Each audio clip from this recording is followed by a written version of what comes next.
ஹரே கிருஷ்ணா. ஓம் நமோ பகவத்தே வாசுதேவாய. ஹரே கிருஷ்ணா. ஸ்ரீமத் பாகவதம் ஸ்கந்தம் 9 அத்தியாயம் 16. க்ஷத்ரிய வம்சத்தை பரசுராமர் அழித்தல் என்னும் 16ஆம் அத்தியாயத்தின் சுருக்கம்.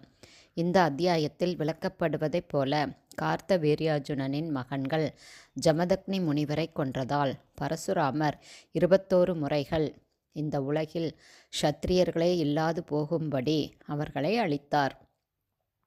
விஸ்வாமித்திரரின் வம்சத்தையும் இந்த அத்தியாயம் விளக்குகிறது. ஜமதக்னி முனிவரின் மனைவியான ரேணுகா தேவி ஜலம் கொண்டு வருவதற்காக கங்கைக்கு சென்றபோது அங்கு கந்தர்வராஜன் அப்சரசுகளின் மத்தியில் விளையாடி கொண்டிருப்பதைக் கண்டு அவரது அழகில் மயங்கி அவருடன் உறவாட விரும்பினாள். இந்த பாவ ஆசையால் அவள் தன் கணவனால் தண்டிக்கப்பட்டாள்.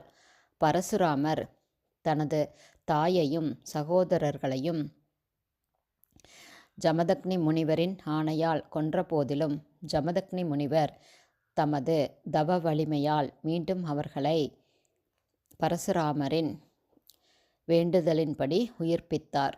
தங்களது தந்தையான கார்த்த வீர்யார்ஜுனனை கொன்றதற்காக அவரது மகன்கள் பரசுராமரை பழிவாங்க முயற்சி செய்தனர். எனவே பரசுராமர் ஆசிரமத்தில் இல்லாத சமயத்தில் பகவானை தியானித்து கொண்டிருந்த ஜமதக்னி முனிவரை அவர்கள் கொன்றார்கள். ஆசிரமத்திற்கு திரும்பிய பரசுராமர் தன்னுடைய தந்தை சிரச்சேதம் செய்யப்பட்டதைக் கண்டு மிகவும் வருத்தப்பட்டார்.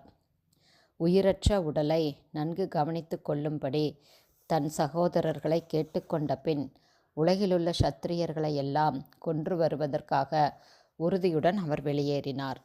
தமது கோடரியை எடுத்துக்கொண்டு கார்த்த வீர்யார்ஜுனனின் தலைநகரான மாகிஷ்மதிபுரியை நோக்கி சென்று கார்த்த வீர்யார்ஜுனனின் எல்லா மகன்களையும் கொன்றார். இவர்களுடைய இரத்தம் பெரியதொரு நதியாக மாறியது.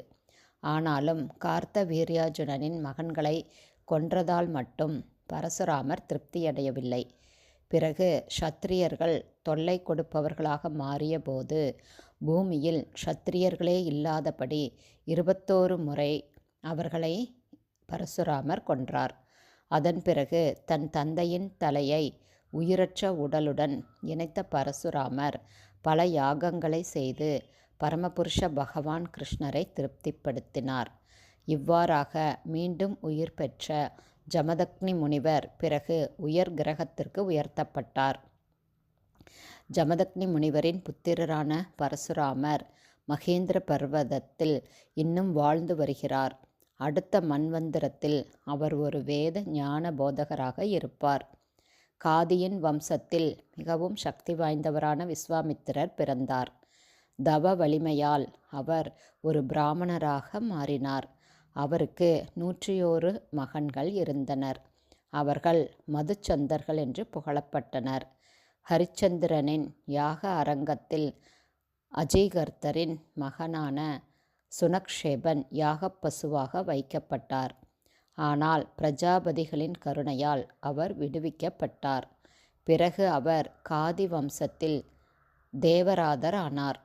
விஸ்வாமித்திரரின் 50 மூத்த மகன்கள் சுனக்ஷேபனை தங்களுடைய மூத்த சகோதரனாக ஏற்றுக்கொள்ளவில்லை. இதனால் விஸ்வாமித்திரர் அவர்களை வேத பண்பாட்டில் விசுவாசம் இல்லாதவர்களாக மிலேச்சர்களாக ஆகும்படி சபித்தார். விஸ்வாமித்திரரின் 50 மகன்களும் அவரது 51வது மகனும் பிறகு சுனக்ஷேபனை தங்களது மூத்த சகோதரனாக ஏற்றுக்கொண்டனர். இதனால் மகிழ்ந்த விஸ்வாமித்திரர் அவர்களை வாழ்த்தினார். இவ்வாறாக தேவராதன் கௌசிக வம்சத்தில் ஒருவராக ஏற்றுக்கொள்ளப்பட்டார். இதன் விளைவாக அந்த வம்சத்தில் வெவ்வேறு பிரிவுகள் உண்டாயின. ஹரே கிருஷ்ணா. ஸ்ரீமத் பாகவதம் ஸ்கந்தம் 9 அத்தியாயம் 16 க்ஷத்ரிய வம்சத்தை பரசுராமர் அழித்தல் என்னும் 16ஆம் அத்தியாயத்தின் சுருக்கம் இவ்வாறு நிறைவடைந்தது. ஹரி போல்.